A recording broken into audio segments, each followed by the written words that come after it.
I have always been a opponent or not approval of any type of a mask policy. This goes back to day one, back in March of 2020.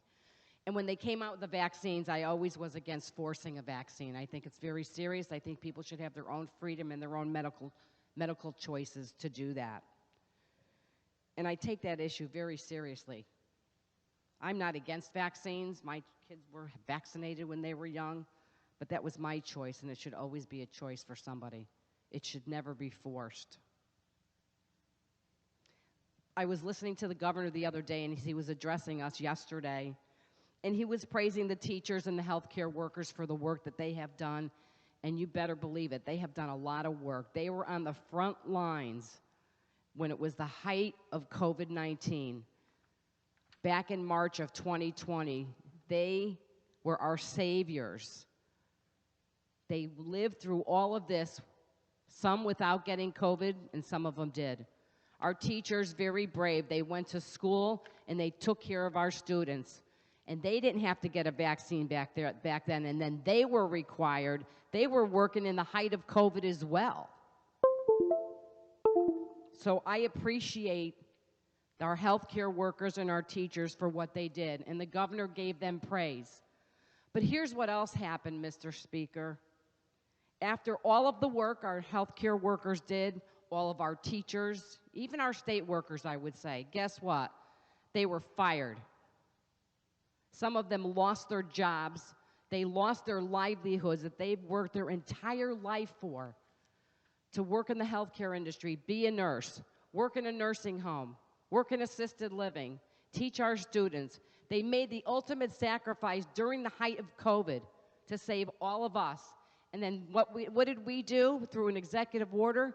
We mandated that they could put a foreign substance in their body, and if they didn't do it, we fired them.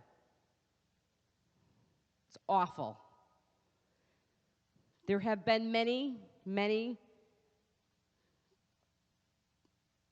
healthcare workers that feel that they don't want to get a vaccine, and certainly that's their right to do so as long as a teacher. And they have the right to ask for a religious exemption. And there should never be a question when they ask for a religious exemption. I'm getting calls daily that people are being denied a request for a religious exemption. Just think about that for a moment.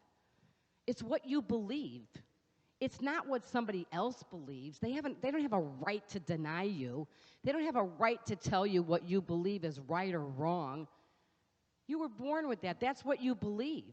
But yet, we have people out there, facilities, hospitals, refusing to give someone a religious exemption. It should just be, I want a religious exemption because I don't agree with it, because that's my belief. Then you shouldn't have to explain that. And someone says, well, I don't agree with you. What you believe is wrong. Think about it. What are we doing denying that? It's wrong. They've given up their lives. They've done a lot. They saved all of us, and yet we're denying them a religious exemption, or they're being forced to give up their careers, their jobs. It's wrong.